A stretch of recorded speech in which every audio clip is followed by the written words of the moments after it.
Hey everyone, thanks for joining us today. This is episode 6 of the Canadian Geekcast, and I am your host, Matt. Today I am joined by Steve. Hey, what's up?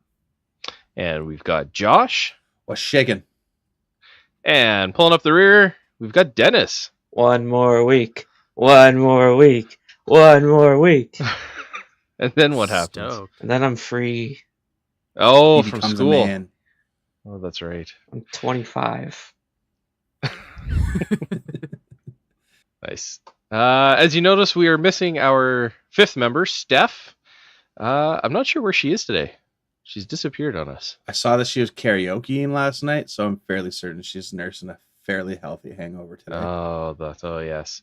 I think she's babysitting a boy in a grand venture against Norse gods. Drinking all their mead. Yes. Have you ever had mead before? Yes. No. It's maybe the bottle I had was odd, but it was okay. Not something I drink on a regular basis because it's honey. It's what, honey wine? Yeah, it's honey wine. Yeah. It's okay. All right. It's not great. Yeah.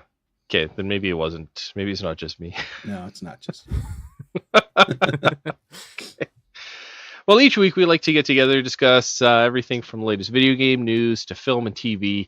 You can listen to us pretty much anywhere. We've tried to make the podcast available as pretty much everywhere. So just grab us on your favorite podcasting app and give us a listen. If you like what you hear, please leave us a review on we've got iTunes, Podbeam, Spotify, or TuneIn. You can also send us an email with any comments that you've got. You can send that to CanadianGeekCast@gmail.com, and we may even read them on the next show. A little bit of sad news before we kind of get into the show. Just not too long ago, one of the biggest Xbox fans, I would have to say, outside of Microsoft, tragically passed away. As his online handle was Xbox Addict. His name was Matt. He was a retired U.S. Marine. And so on April 16th, he was found actually critically ill in his home and rushed to hospital where after, from what I've read, a pretty tough fight, he sadly passed away. So a GoFundMe has actually been set up to help his family with costs. You can find that by going to gofundme.com/remembering-xbox-addict, where you can make a donation. So this episode is dedicated to Xbox Addict.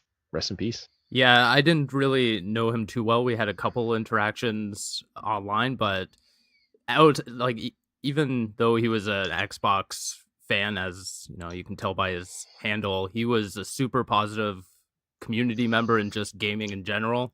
Always positive, and it's really sad that this happened. And his collection was something epic of Xbox stuff. It was unreal. It was insane. So, Yeah, it was. Yeah, It was kind of nice. It was really nice seeing the gaming community come together to remember, him. I do a lot of, I see a lot on Twitter, and just the number of handles and people changing their avatars and everything to remember profile Xbox pictures. Addict.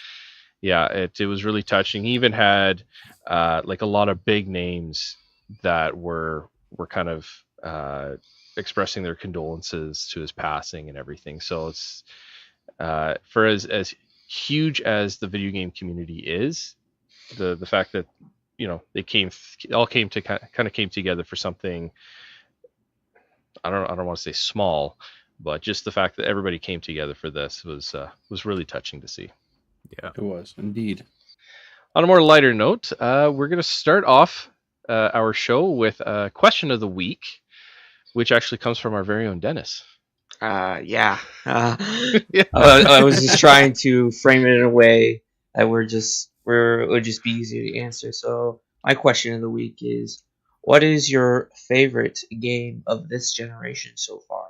Josh, let's start with you. Oh, you rotten bugger. My favorite game of this generation, I don't know. I guess, I keep going back to it. I don't know why. I'm terrible at it. I guess it's probably Fortnite, as weird as that is. It's Yeah. not even been I out think that that long. would be everyone's. Like, Not me. I don't know. No. I'm terrible at the game, but I keep playing it. I play it with my daughter. I play it with one of my buddies. I play it by myself. I wake up and I'm like, okay, how can I learn to build something? Period. While I'm into getting into a battle, like I've won a bunch of games, but I just keep going back to it. I don't know why. They're keeping it fresh by adding new stuff to it. Something's coming soon. I don't know. It's just it's kind of like a game changer. It's a genre changing game, I think. Well, I don't know. it's the one that kind of really caused the whole battle royale thing to kind of really explode. yeah. After wasn't it? It was PUBG. well, I yeah. think it For was Fortnite and PUBG PUBG more, but- kind of were, yeah. But from what I've I don't know, heard, it's- Fortnite has taken the lead. Like a lot of people are going Yeah. more over to Fortnite than PUBG. Yeah. Yeah, So- even some of the big streamers are jumping from PUBG to Fortnite. Like, I Like was saying Ninja, Dr. for Disrespect now. He plays a lot more he used to play PUBG all the time, and the man was damn good at it. But now Mhm. he's switching over to Fortnite a lot more. Hmm. That Ninja guy who I only just learned about his existence because of Twitter. I also only learned about Drake's existence because of Twitter. So Yeah. I mean, apparently he's a big deal. I didn't know. Well, it was the classic underdog story when Fortnite came out, because everyone was just like, no, it's just PUBG is a blatant ripoff and everything, and then it blew up. Yeah, Plain and it simple. really did. It's unique. I mean, the building concept behind it is extremely unique, and it's kind of, I don't know, it's fun. It blows my mind at how quickly some people can build these things and just destroy your day. Yeah. Drives I've me never crazy. played But it. anyways, you got to play it. I don't know. Download it. We'll play together. Come on. I don't know. I'm not a fan It's of battle free. royale game. Yeah, I guess. Yeah. Like I hate PUBG. Okay, well, You this know, isn't so- PUBG. This is FUBG. PUBG. PUBG. Yeah. No. Yeah. We'll see. Maybe. Give Maybe it one up. day. Just do it. Let's just do it. Come on. I don't know. I mean, it's a terrible answer. It's not a great answer by any stretch, but I guess that's it, because I probably played more of that in the last, I don't know, 3 months than I played of even Fallout 4, and I played through that 3 times. So Oh yeah. yeah, Steve, what about you? Well, the obvious answer, I feel like a lot of listeners would agree, would have been Fortnite. I myself, not huge into it. I'm really bad at it and everything. So my game this generation so far would be Uncharted 4. Oh It yeah. being a story-driven game. I know there's multiplayer aspects to it, but primarily story-driven. It's just a culmination of a long story. Mhm. You know, the production going into it, the dialogue, everything about it is just top-notch. It was really pushing what the PlayStation 4 could do. Yeah. I know we're going to get into it a little later, but I think, like, at the time, this was defined what PlayStation could do as a company, what Naughty Dog could do as a development studio, and Mhm. what the power of the PlayStation could actually, showcase. Yeah. Yeah. Yeah. Cool. Dennis, what about you? I think for me, like I'm not coming from a perspective of someone who plays a lot of multiplayer games. I'm mostly a single player kind of guy. Mhm. And the one that comes to mind is Horizon Zero Dawn. I'm not I'm a fan of RPG games, but I would say I'm more of a fan of JRPGs, and I don't really enjoy Western RPGs that much. But Horizon Zero Dawn is like the exception. It's like it has a world, a character, and it's just a game I really enjoy. I just want to keep on playing more of it if I could. Yeah. I don't know. It's just like it defined my expectation of what an RPG out of the worldwide studios, and like what I see in Horizon, I see in other upcoming PlayStation games. I see a little of Horizon in God of War 2. In God of War, I mean, not that it was the second one, but Time travelers. yeah. And it's just like what I see in Horizon. I see what's coming in Horizon for PlayStation, I should say. and Sure. it's a really good game. I hope that the studio like goes on to do a sequel of it because they have a lot of momentum with this game, with all the awards they got and all the just like the screenshots, video captures of all the gameplay. Like there's probably been like millions and millions of kills of these machines, so it's like it's so good. I don't think you have to worry about a sequel problem. I think No. we're gonna get one Yeah, sooner I than don't. later. You touched on it a little bit, but their photo mode was unreal. Yeah, it's good. Oh yeah. Yeah, it's top tier. Like the amount of stuff you can do with the photo mode. Oh, it's crazy. I don't really play with those. I'm obsessed. Fair enough. I did a little bit with like Assassin's Creed Origins because man, that thing's got some great vistas, right? But Yeah. Yeah. I haven't really played with it too much in anything else. I see them popping up a lot more in games now. Yeah. Oh yeah, no question. What about yours? For me, I would have to say it's actually Breath of the Wild.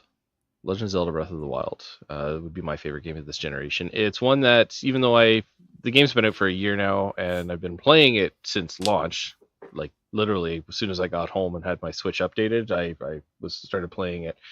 I have yet to finish it.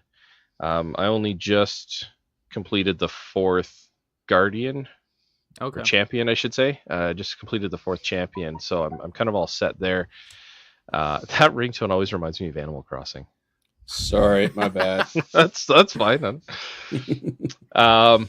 But regardless of what I start playing on other systems, on whether it's on my RetroPie or my Xbox or my PS3 or whatever, I always end up going back to Breath of the Wild. It's the one cartridge that I always have in my system. Just the whole open world, the battle, like even some of the battle mechanics. Sure, it's not perfect, but I'm enjoying it. The story seems is pretty good. Like it is a very different Legend of Zelda, or like a game in the Legend of Zelda series, Yeah. which I really like. It's once we kind of broke out of the 2D with A Link to the Past, and once we got into Ocarina of Time, Majora's Mask, Twilight Princess, Skyward Sword, they all kind of were sort of very similar style of game, like even in the same world and everything. Whereas Breath of the Wild is like completely different. It's way out there. So, Are you going for all Nice. those Korok seeds? God no, God That's no. fair. Right now, I'm just kind of slowly going through all the shrines, try Okay. and get as many of those. I'm just kind of exploring. The ones I hate are like the extreme, like the battle, the test of strength ones. Yep. Those Those absolutely hate those are rough. Yeah. Yeah, because they don't go down like the guardians that are roaming the Hyrule, No. where you can use the the ancient arrow and just like take them out, or the shield. Use a guardian shield, and yeah. So bit of a pain in the neck, but whatever. Well, with those introductions out of the way, I would say it is time to dive into our topics. So our first topic is a discussion point, and our discussion point today is going to be digital versus physical games, the pros and cons. As starting with probably what the Wii, the 360, and the PS3, digital purchases of games really kind of exploded. I mean, PCs, yeah, that's been around forever. That's a But on non-argument. Yeah. Yeah, but consoles, it's only been since really 2 generations ago, I guess you could say, that we really started getting digital copies of games, and they've got their pros and cons. So that's what we're going to discuss. I guess it could just kind of start off a couple of, in my opinion, some of the pros of a digital. Like I kind of like to go digital for the most part. Agreed. Started actually when I had kids, just because it made it easier. I was able to have all the games right there, whether I had a kid sleeping on me, or whatever, where I could just quickly turn on the system wirelessly and everything, and I could just literally pick from a menu, launch the game. I didn't have to worry about putting a disc in. Heck, even being in mountain time, I get the game at 10 p.m., whereas you Sure. guys have to wait till midnight. Yeah. On release days. That's So not entirely true. There's ways to get around that. there's ways, that's true. But if you're doing, if you know, you're, If you're being a good boy. yeah, if you're You're doing it on the up and up, I guess. Yeah. Maybe. I mean, I wouldn't know from firsthand of course knowledge not. this year, but Yeah, you've never done it. You're just saying it's possible. I'm just saying I've heard things. Right. Yeah. Heard things from people. Yes. Yeah. I read about it on the bathroom wall one time. Okay. So that's kind of one of the things that I really like about digital titles is the ease and really the speed that you can get the games, especially now with being able to preload the software when it's still, if you were to pre-order a game digitally, it'll preload on your system, and then once release day comes, it just unlocks the game and away you go. You don't have to worry about doing anything else because Xbox One and PS4, you now have to install the game on the system before you can play it. So even if you were to buy it physically, sometimes you're still waiting, 30 minutes to an hour for the game to actually get installed on your console. So, but I guess one of the downsides is you're stuck with that game forever. So if you've got buyer's remorse, Microsoft will let you do, I think 1, maybe 2 refunds in a year. It's 1 a year.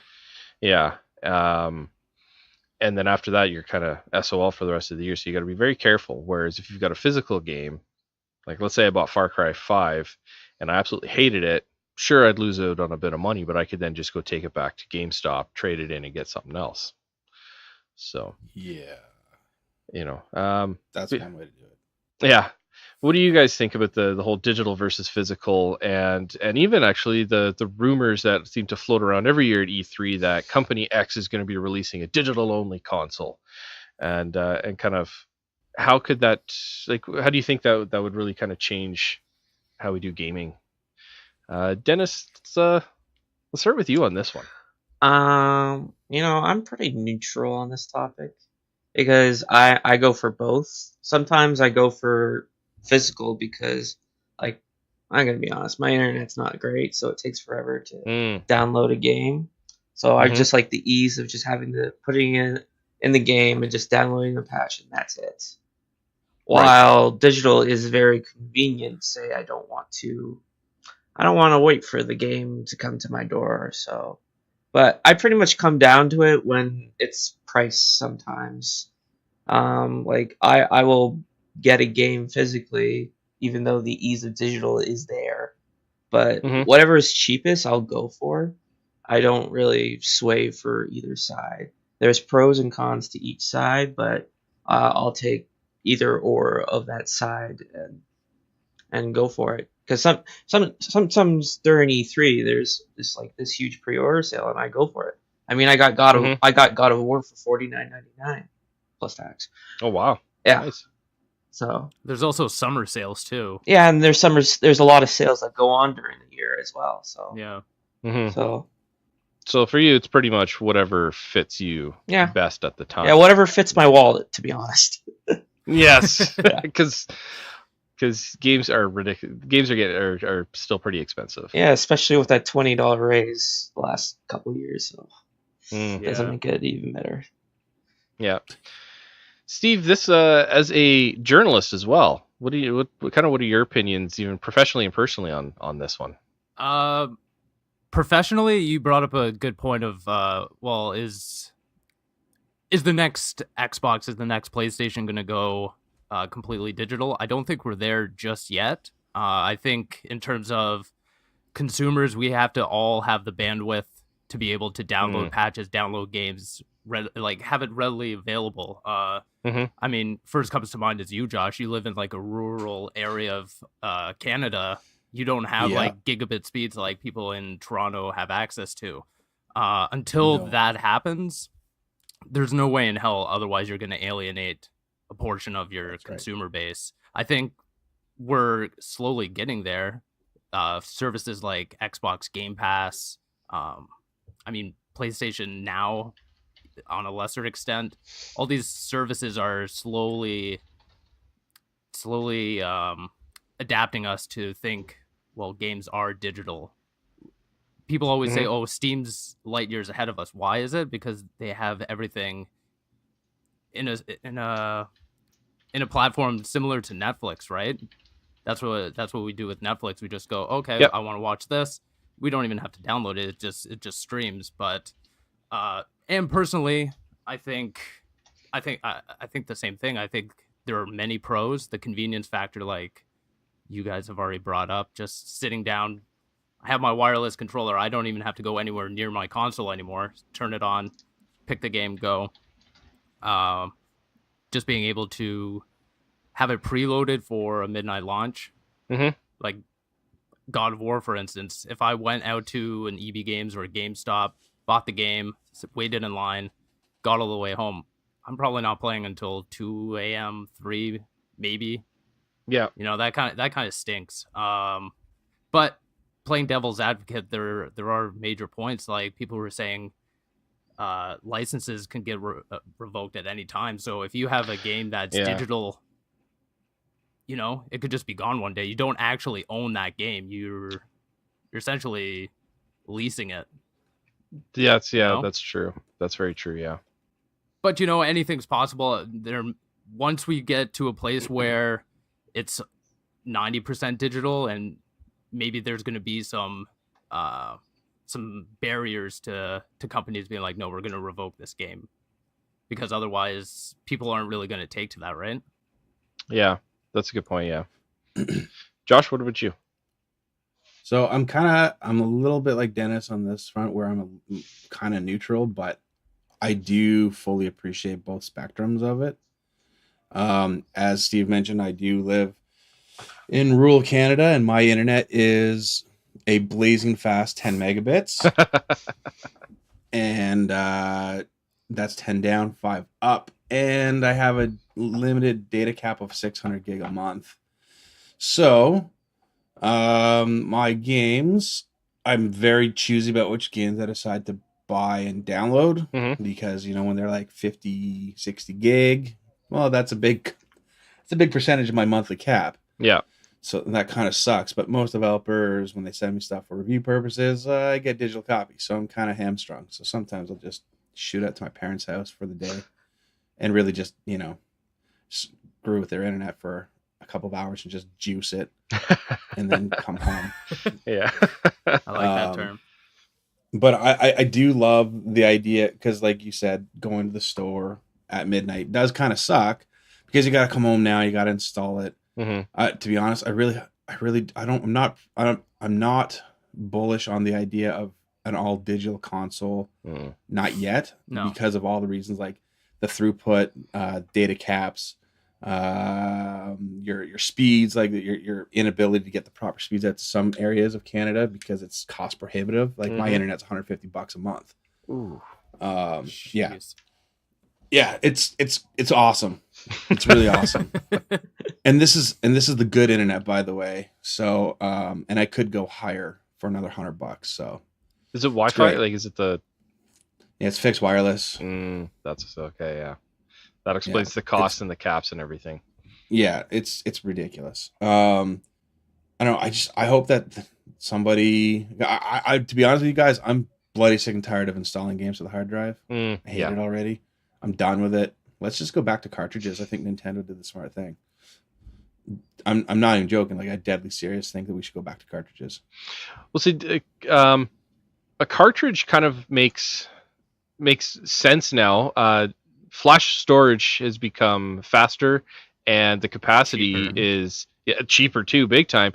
And the capacity greatly exceeds that of Blu-ray media. Even a tri-layer Blu-ray disc, you know, is, let's say it's, you know, 75 gig. Let's just say each layer is 25 gigs. So you got a 75 gig disc, whereas you can get a 128 gig flash storage, which is a lot cheaper than that disc.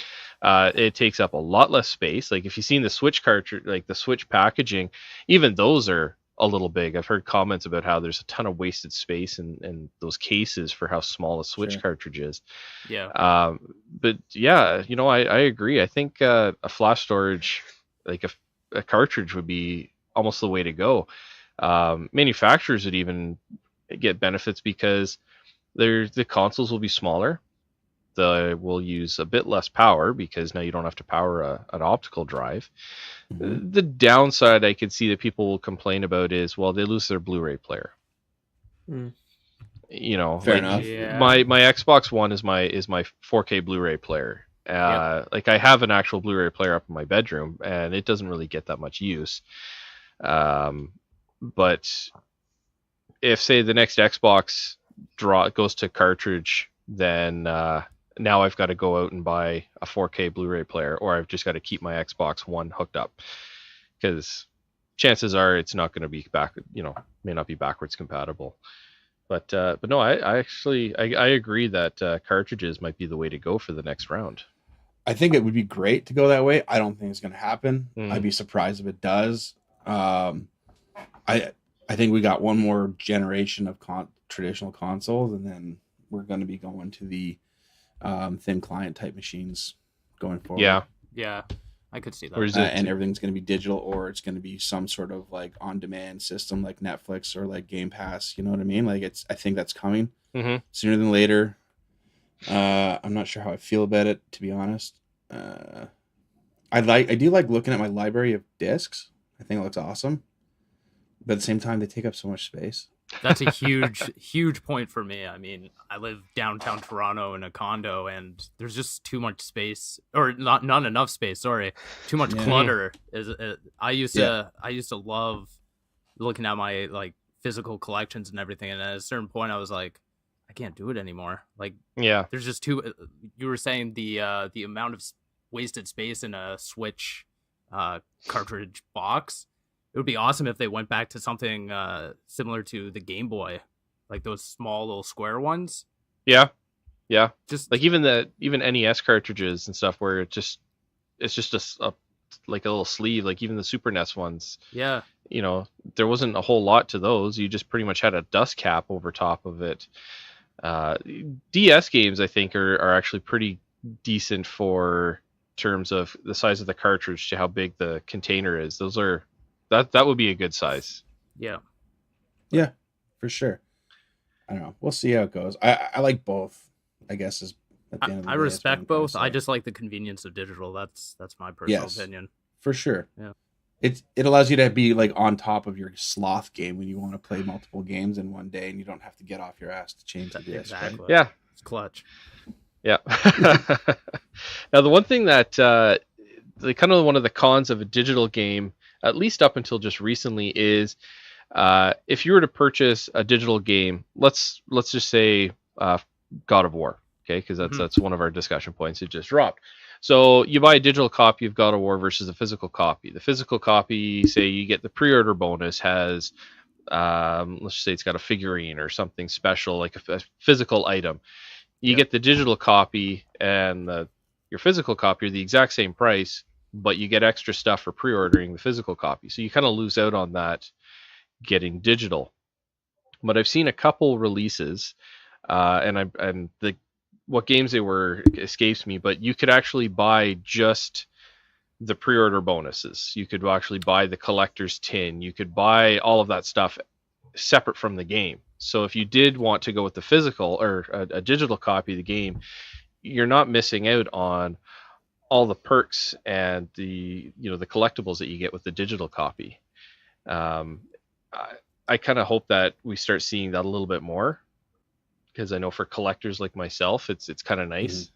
No, it just actually to go back to real quick to the digital side of things, and the point that I think a couple people made, that you can't resell them. I think that has to change. Yeah, I think it does too. I think there has to be. Yeah, I think, and I'm surprised, I'm shocked that Microsoft hasn't done this, because, at first with the Xbox One, they're so very kind of like, they were kind of needling at pushing people towards the digital side. They need to make a digital marketplace where people like myself, if I have a game that I want to sell to Steve, and because I'm done with it, I could sell it to him at a reduced cost over like what it sells for regular. Like we could work it out, or maybe it's a fair market value that Microsoft decides. I don't know what it is, but it would be nice to be able to get to unloads, because I've got like over 400 digital games, man. Like I'm not going back to half of them ever. Yeah. And it'd be nice to, even give it to Steve or give it to him for $5, whatever. It'd just be nice to be able to clean that up a little bit, Yeah, see, doing something like that, it could very easily be accomplished with the license transfer. Yeah. Being able to transfer license. Now, one of the arguments against that, and I see it on the Xbox One sub occasionally pop up, is like, well, you could easily scam. If somebody's account gets absolutely. stolen or credit card, I'm like, okay, well, what's stopping somebody from getting the 5-finger discount on a physical copy of the game at a store? What's you say that people could abuse this, and if somebody's account gets compromised, well, you get a stolen credit card, you go and buy a ton of games. It's the exact same thing. The only difference is, it's going to be, almost think it would be easier to track doing a license transfer with a digital copy than a physical copy of the game. I think it'd be nice to also be able to do a license transfer of some sort, and it would be great. It was kind of funny when you mentioned that Microsoft was pushing people to kind of the digital thing. Microsoft had a ton of amazing ideas for the Xbox One. Some of them required, like an always-on console, and then the public outcry made them completely change everything. And then now people are just like, well, why don't you do this? Why don't you do that? And it's like, they work, but you bitched about it and made them change it, and now you want it back. Like, make up your mind. Newsflash, gamers everywhere, your consoles are already connected all the freaking time. Oh, I know. They were light years ahead in terms of their thought process. They were back in the Stone Age with how they were describing it. Their wording of it wasn't good. It was super confusing. It was super bogged down by being sandwiched in between like a super long Call of Duty preview and then like some EA stuff. Like it was just the presentation of it, I think, that was wrong. Yeah. I think they were onto incredible things, and then they had to spend the last 3-4 years backpedaling and trying to recalibrate it. Had they nailed that, I think we would have been seeing a much different Xbox.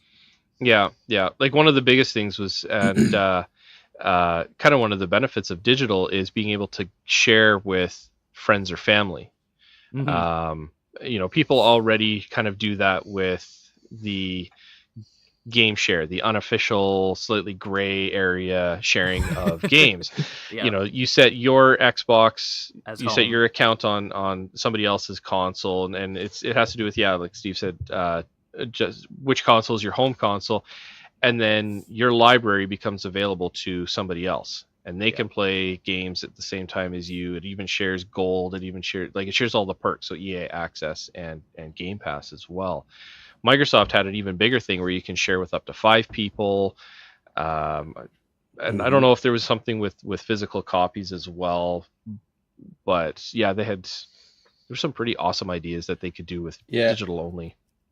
I seem to recall there was something like it would tie a license to your account, so you could go to your buddy's house and download the game at their place and play it with them. That thing.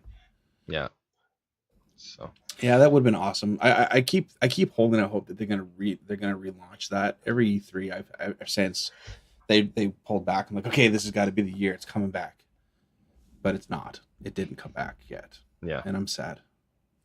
And if it does, I don't think that they're gonna make a big announcement of it. I think that they're just gonna be too worried that they're gonna rethread on old topics. If anything, it's gonna be like a blog post on from Major Nelson or something.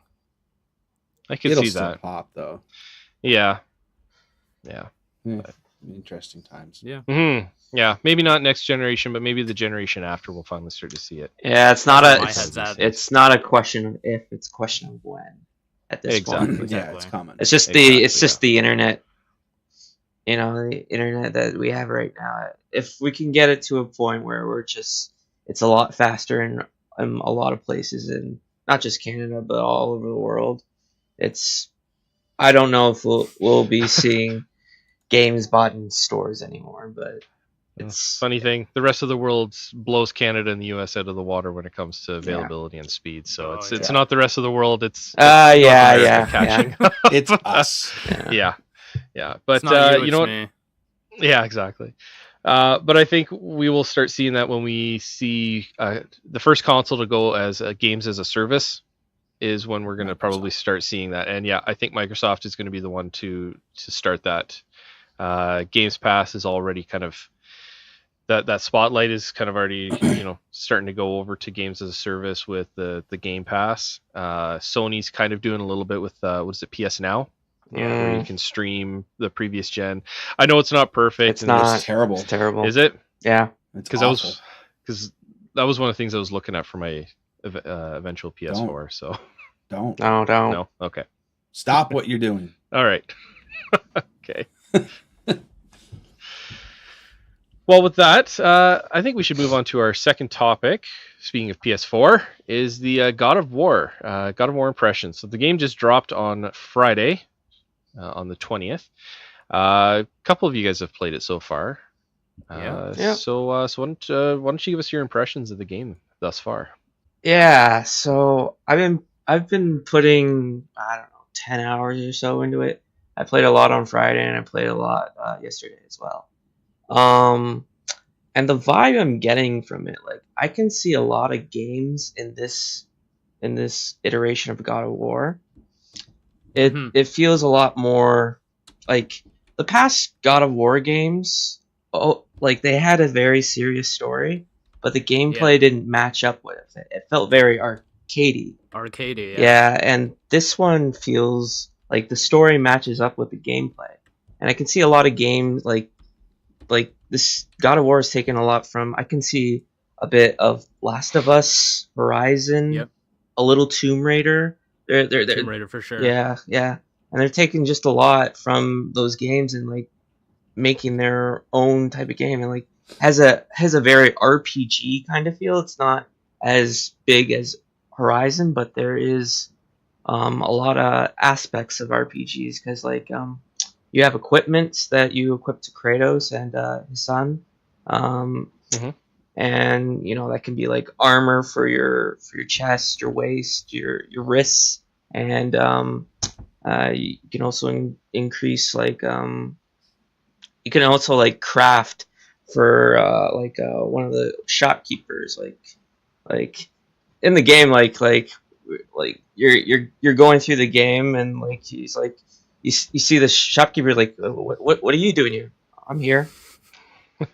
That's a moment where it was like any explanation. He's like, yeah, I'm just here. I'm just here. Yeah. It's like a really good game. Like the combat feels really great. Like it feels like what Last of Us would feel like if there was like way more combat in it. And I don't know, it's just like a really good game. The enemies are very unique because like you're facing mostly like dead creatures, but there's some human enemies you face in the game as well. If you like maybe like 2 or 3 hours into the game, and like the aspect of the mythology in this game, like it's not Greek, it's more like Norse. Norse. If you're very familiar with like Thor, like the Marvel character, you're like, oh, I get that. I get that reference. Yeah. And It's Dennis's catchphrase. yeah, I guess it is. Because when I was playing the game, and I was like, oh, I understand that reference because like there was a reference to Fate, and like if you've played a bit of God of War, there's like during the game, one of the games, Kratos fights his fate because like Kratos has like died like 2 or 3 times during the franchise. It's like, and he's always fought his fate to stay alive, and there was just like a little callback to that, and I was like, it was a very nice touch, and it's like the story itself. This story is not really about Kratos. It's about his relationship with his son. It's not a very good relationship. Don't get too deep. Some of us will want that. Okay. I won't say it, but the deeper you get into the game, the more apparent it becomes that this relationship is the focal point of where the story is going, and I appreciate that. it is more like Last of Us than anything else. Oh, for sure. Yeah. You want to? Nothing Yeah, wrong with that. You want to add the any? father-son dynamic Mhm. is incredible. They nailed the dialogue. That was one of the things I was most worried for going into it, was how's this kid gonna fit in like a God of War style or God of War game. The banter between the two is hysterical. Like, he's such a smart ass Yeah. to Kratos. I love it. Like, super light spoilers, Josh. Like, don't even really worry about it. But there's a moment, I think it's in the trailer actually, where they're hunting, like a mythological like deer or something. Yeah. And Okay. after the hunt, Atreus is upset about it, and Kratos reaches out to like comfort him, but stops like midway, and you're just sitting there like, just do it, man. Like, don't be a dick. Like, just reach out to your kid and just like, be a father. And as the story progresses, you see more and more of that, and like, you see that the struggle of this game is not Kratos being the God of War anymore. It's Kratos being a father. And I think so far, I've only played like 7 hours. So far, you get that development going in. It's really good. Mhm. It's funny. When I first started playing this game, we talked about it last week. The game's still sitting at 95 on Metacritic. I went in expecting that the industry was caught in like the hyperbole, as Mhm. it happens all the time. People get super Yeah. amped up about a game. They start exaggerating, like, no, this is the greatest game I've ever played on PlayStation and everything. And I went in and I was like, no, there has to be something here. And so Mhm. far, I haven't found it where there's like a major flaw in this game. Like, every corner is just perfect. Yeah. And it's not even an exaggeration. I can't really put my finger on what would drag this game down. Combat, like, people have said it, the act of throwing the axe and retrieving it. Mhm. Yeah. Oh my god, the So awesome. most satisfying game mechanic I've played in years. And they try and add that into the gameplay because there's chests in the games that you have to unlock by hitting these like symbols, and sometimes there are chests that you have to hit only once and they unlock immediately, but sometimes there's these like timed ones, and I've unlocked like maybe 3 or 4, and like Yeah. I shared a few on Twitter, and like it's frustrating to get them, but when you get them, it feels so good. Like you did something really accomplishing. Yeah, there are a lot of like really great puzzles in this game where you might be banging your head against a wall for a couple minutes, being like, "Oh, it's not. I don't know how to do it. It's just getting it down to like the perfect timing," like Dennis was saying, and afterwards, it's incredibly satisfying. The main story, super intriguing. Like I said, I'm not even. I would say not even halfway through it, but I'm just itching to go back and find out like exactly what's going on in this world right now. Yeah. Mhm. I would say that the first real boss in God of War feels like so superhero or Dragon Ball-ish. It's just like Yeah, it's really good because it I don't want to say who you're Batman fighting. versus Superman. Yeah, basically, yeah. So yeah, Dude, it was intense. yeah, it was awesome though. It was like so cool. It was like, man, this guy's not going down, no matter what I do. No. Because like, And I think that kind of works into exactly why I want to get back to this game, because it reached such a high. I'm just chasing that high. Like, I just want to get another experience like that out of this game, because within the first, I don't know, I'd say it happens within the first hour. Mhm. You're just amped up during this battle. Like, Yeah. it's really good. you guys are like when you do that boss fight, you get like a new gameplay aspect of the game, and it's like really cool. It's like it adds a little bit more because of who Kratos is, and so it makes sense that that's a thing. And also Yeah. for other aspect of the game is like the currency in the game. There's like 2 currencies. There's currency to upgrade or craft your equipment, and there's another currency to acquire new skills. Like there's not like skill points. You just get like a currency of gold that you can use to upgrade your skills. And like Yeah. I didn't realize the skill aspect until like 5 hours, and then it was like, oh my god, I got all this gold and I haven't used it yet, and it just makes combat feel so much better now. So much better. yeah. Exactly. You nailed it. Yeah. Yeah. From a cinematic standpoint, I love the one shot that they put like from the start to the beginning. There's no like loading screens going into like different areas and everything. It works really well. It plays out like, just like one of those like one shot scenes you see in film and everything. Yeah, like if you've seen the trailer, you know the part where that sea creature comes in. You know the snake in the trailer when they're on the boat. In the trailer, I don't know. No. Well, that happens in the trailer. I was just gonna say that's not just for the trailer. That's actually in the game. So like, yeah, it's not like a cutscene or anything. Yeah, it's really in the game. So it's not. This game's not pulling anything that they've revealed in trailers or whatnot. So it's like really cool. It's like this is what we've seen is exactly what we've gotten. So it's so good. I feel it really is. Yeah.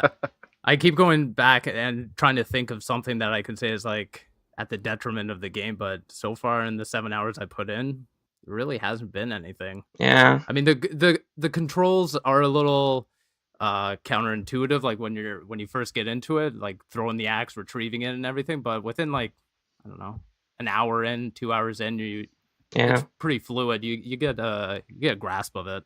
And like fighting enemies is like, I don't know, it feels like Gladiator in a way. Yeah. Yeah, so you get used to it, and like just getting into like using light or heavy attacks through enemies. There's some tough enemies in the beginning, but like you got to do a lot of dodging and whatnot just to get through the game. But once you get farther in the game, you get more stronger with the more equipment you upgrade. So enemies become easier over time.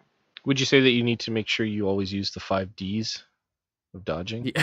Yes. Yes. Dodge, dodge, dodge, dodge, dodge. Dodge, duck, dip, dive, and dodge. Yeah. Yeah. Those are crucial. There's a lot of that because I think I've died like maybe, I don't know, like 30 times. Who knows? Probably more. Well, I would say that is a pretty good segue into our third topic. If you haven't seen it, Corey Barlog's released a vlog post and it was on Friday, wasn't it? Or when was? Yeah. He released it like the morning that it launched. Yeah, and it's it's a bit of a reaction video on regarding the review scores that were coming in when God of War came or released, I should say. And now I don't like reaction videos. I find they're kind of low form of entertainment, but this is one that I actually watched. And to see his reaction was kind of awesome. You could tell that him and his team have put a lot of work, a lot of heart and soul into this game, and he just became overwhelmed with emotion and pride. Yes. Yeah. Yeah. And the public reaction on this game has been amazing. It's been getting like tons of 10 out of 10s, and I think its Metacritic score was actually going up when he was reading them. It started off at 95, and it was going up as he was reading. Actually, I think it started at 93 and then went up to 95. Was it? Yeah, I think I remember it starting at 93. I feel like it's just kind of nice to see the other side of the coin. Like, I mean, there's so many people out there like, oh, this is crap, and they just dump on everything, but yeah, it kind of gives you like these people that make these games, regardless as to whether or not the game turns out to be bad or not, they put a lot of heart and soul and blood, sweat, and tears into these things. They do the crunch time when it's necessary. They work their asses off to make something to entertain us. Yeah. So it's just kind of really neat to see somebody from that side and how they react to what people are saying. And now, I mean, luckily he's getting a lot of really good positive feedback. And that's great. And I'm sure he's got the greatest amount of pride that anybody's ever had in their game right now. Like he's walking on top of the world. Yeah. But it's just an interesting thing to look at, I think. There are other people that are looking at the same Metacritic website scores for their crappy games that didn't turn out too good, but they thought was something really awesome they believed in. Yeah. It's just interesting. I think it's a good thing like he did this reaction video, because it's just a way to justify his like I think this game was in development for 5 years, so Yeah. it was just like all that hard work was not for nothing, and like the whole team really like at Santa Monica studio were really justified in like their like, I don't know where the game's going, but I feel like they should do something more with God of War if there is room to do a sequel. But I think the studio is very talented. Like I definitely think they have a lot of hard workers at that studio, and like they did something really great with this game. So Well, one of the things that he said Yeah. in his quote is, "It is a long, long, long time coming. 5 years of work has gone into this game, so this moment means a lot. The review score shouldn't matter, but I'm just so effing proud." And he was pretty choked up at that point. And that was, I mean, that's kind of moving, really. Like, kind of, it was just really, really cool to see just how happy he was for his team, not just himself, right? It's his whole crew. Yeah. And they did take some big big risks with the changes that they made to the game. And Oh, absolutely. like And they seem to have paid off. Yeah, it's a and it totally different paid off. game. Like It is. yeah. And I feel like he's like, he feels vindicated. Like he probably had a lot of people or saw a lot of people, or I'm sure, like I didn't pay much attention to what people were saying when they first talked about God of War and they showed it off, but I'm sure there was a lot of people that were really pissed off about how different it was. They wanted the old school type of combat back and they weren't getting it. And he feels very vindicated that I'm sure some of the more vocal negative people are now eating crow. So one of the things that I remember hearing when they first showed off the videos is that the game had an unofficial title of Dad of War, and and even still, I still see that floating around, but it seems to now have been, instead of it being in a negative light, it's sort of in a positive light. It's because Kratos now looks like an old guy with a long beard. I think it's a difference because in the past God of War games, Kratos wasn't much of a character. He was just a very angry person. He kind of sucked, to be honest. Yeah. It was kind of a joke, to be honest, when I was listening to Podcast Beyond many years ago, and it was just like when you talk about a new God of War game out, Kratos is angry again. Okay, and this exactly Kratos is angry. Yeah, that's his whole character, is that he was just angry. Yeah. Really. Yeah. Oh wow. It's just amazing how they took something so like so bad and just made it into something so great. That just says how talented this team was. Well, so. I saw a really good quote, and they were saying that like what Sony Santa Monica did was they took like a blockbuster and made it into an Oscar. That's a good comparison. That's good. And I saw that, and I was like, man, they nailed that. Yeah. Because that's exactly what it was. The old God of War games, they were summer blockbusters. You could pop in, pop out. There's a story there. You don't really have to dig too deep into it. But then you get into this one, and like the story is so rich. The characterization development is so real. Like they did something really special. And to see his reactions to a whole community, a whole industry reacting to it like in real time was really heavy.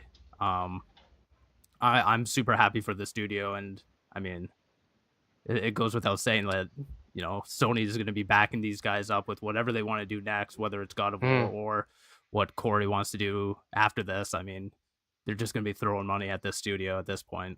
I'm happy for us gamers. Yeah. Yep. We're all winners here. Yeah. This is a good thing. This is a really good thing. Yeah, and it just goes to show that people, actually like single-player, story-driven games. Like, not everything has to be multiplayer, games as a service. No, this is just one fluid story, and then that's it. Like, you get side quests, you get like a really deep, engaging story given to you, and that's it. You don't need to keep coming back for more maps, more skins. Like, is there any DLC announced for it or anything like that? No, eh?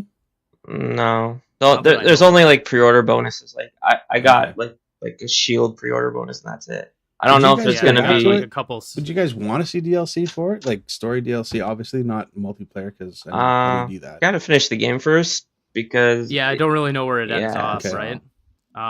But I mean, if they did something like Horizon did with the Frozen Wilds, sure, why not? Yep. Give us like a grand scale God of War 0.5 or whatever you want to call it. But if it's just a couple story missions here and there, nah, just move on to the next thing. Hey, Don. Well, let's move into our topic 4. This one is all Dennis. It's his favorite Right. one. Yeah. Take it away, Mike like- Walden. Okay, so to get off the data warcast, we have some game releases coming out. There's not really a lot because like we're just getting off God of War, but there are still some games coming out. There's one game I wanted to add was because I'm a Kickstarter backer of this. Cosmic Star Heroine is coming to PS Vita. They've been trying to port this game to PS Vita for a while. So it's finally coming on the 24th, and I'm very happy about The that. Vita's actually still Cool. getting Yeah. games. What's a PS Vita? Come on. Another one of Sony's Wow. failed handhelds. It's the best handheld of all time. I don't know. I In think my Nintendo opinion. might have something to say about that, but we'll see. Well, I could say it, but They're a that's not handheld actually my mind. / console. Just Yeah. Yeah. Yeah, these are called. Yeah. So after that, this is a previous game that we were talking about last episode is Pizza Titan Ultra. It's coming to PC, Steam on April 25th. Pizza Gundam. What's not to like? Bring it to Switch. Okay, yeah. So apparently, and I really should probably read some more but they have talked about bringing it to consoles, and they did hint at a portable Japanese console starting with an S. What could it be? I don't know. Could be It's anything. pretty vague. Is there any Yeah. S's in Vitas? I don't know. No? Okay. Unless you pluralize it. Yeah. But yeah, it Cool. sounds like this game, Steve, you and I could get our wish, and this game could very well be hitting some Nintendo systems That'd be cool. or systems. I'd be coming down to the for that. Sega Dreamcast. Oh yeah. There's an S in Hey, there. there are some developers that are still releasing games on NES, Super NES, and N64. So Yeah. The Dreamcast You is know? an outstanding console. I'm not dissing it. it is. I want more. No, I loved my Dreamcast. Still do love my Sony Dreamcast. just needed to, or Sega needed to be a little bit stricter on their copy protection and bring that price down a bit. enough. After that, Moving on. After that is Sinner's Sacrifice for Redemption on PS4 coming April 25th. After that is Death Road to Canada. Coming Also to the 401. Yeah. Oh. That's good. Yeah, nice. Let's talk about that when I'm going to be driving up it later this week. Coming this game is coming to PS4, Xbox One, Nintendo Switch, so really everything on April 25th. It's a action RPG where you hitch ride all these people, and there's a zombie apocalypse, and that's why they're going to Canada, because maybe we have or a zombie apocalypse free. Who knows? Because Prime Minister Trudeau won't let them come through the borders. Yeah, maybe it's because of the healthcare. Maybe the healthcare just got really bad Good down point below. by you. Yeah. Yeah. After that, PS3 trilogy, Naruto Shippuden Ultimate Ninja Storm trilogy coming to Nintendo Switch on April 26th. So if you're a fan of those games, it's coming Nintendo side.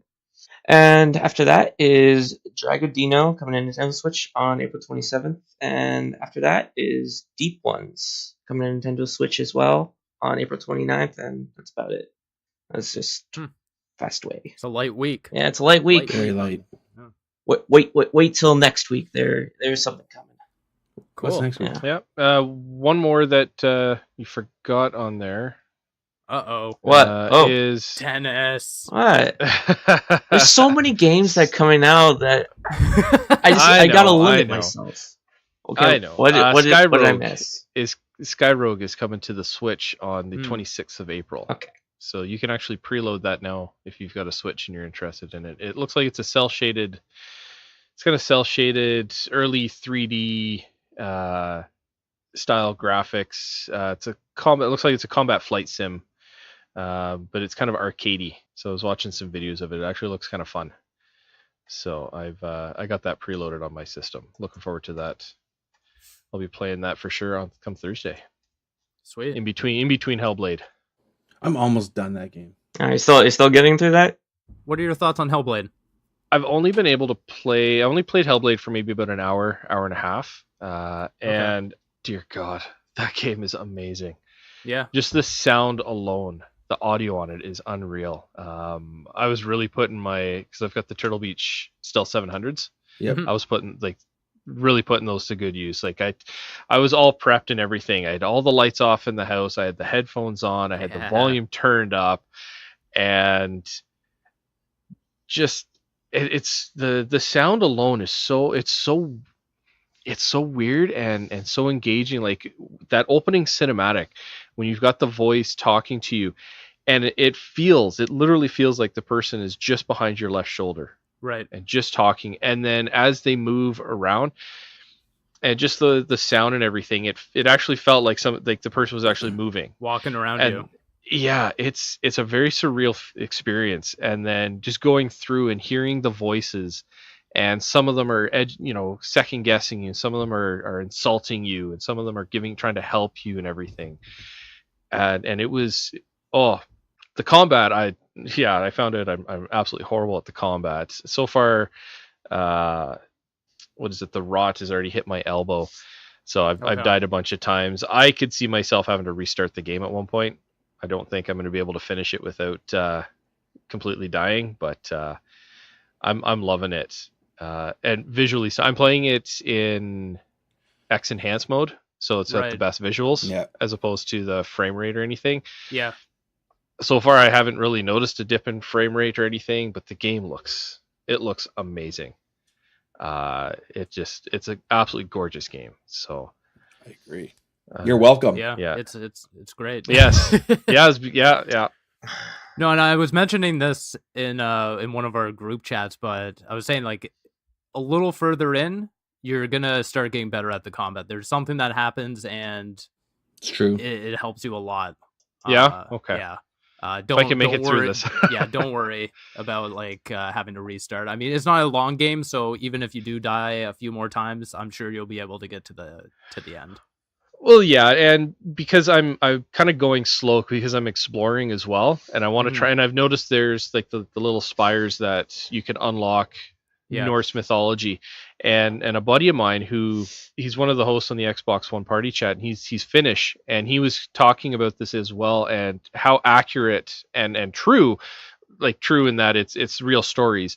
The Norse mythology in that game is, so it's not something that they've just made up. It's actually taken from real Norse mythology. So I've been kind of even just searching through that, trying to find this. So it's taken me a bit longer. So if something does happen and I do, kick the bucket, I'll be able to zoom through it the second time round. Fair. But yeah, cool. It's I got to get my wife to give it a try because because I was just raving about the audio alone, so I got to get her to give it a go. But yes, thank you for really pushing me to and kind of really suggesting it. It's definitely been one of my favorite purchases so far this year. Awesome. Yes. Glad you like it. That's good. Yeah.